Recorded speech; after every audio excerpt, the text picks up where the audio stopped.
তারা বলে আমরা নাকি নতুন প্লেয়ার। আমরা যেই সময় গেম ডাউনলোড দিছি তখন ফ্রি ফায়ারে বৃষ্টি পড়তো, তখন একটা কাস্টমের জন্য সারাটা সপ্তাহ কষ্ট করতে হইতো। সেই কি তোমাদের মনে আছে পিকের ছাদের কথা, বা ফ্যাক্টরির সেই ফিস্ট ফাইটের কথা? এখন হয়তো বা এরা নতুন শুনতেছো তোমরা।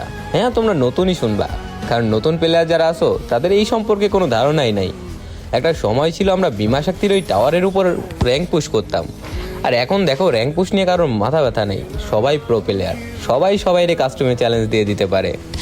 এখনকার প্লেয়ার তো কাউরে কেউ সম্মানই দেয় না। বাট আগে আমরা যদি 1v4 ক্লাস করতাম, আমাদের বিগ ফ্যান কয়ে কয়ে চিল্লাইতো সবাই। আর এখন দেখো 1v6 ইজিলি মারতে পারলেও সেই 1v6 এর মায়ের খায়া বিগ ফ্যান করার মতো কেউ নাই। হয়তোবা প্যানেল ইউজার বলবে, নয়তোবা বট বলবে। আসলে এটাই হয়তোবা সময়ের ব্যবধান। সময়ের সাথে সাথে সব কিছু পরিবর্তনশীল। হয়তোবা কোনো একদিন প্লে স্টোরের বুকে এই গেমটা থাকবে না, তবুও বলবো সারা জীবন এই গেমের প্রতি এক ফোঁটাও ভালোবাসা কমবে না।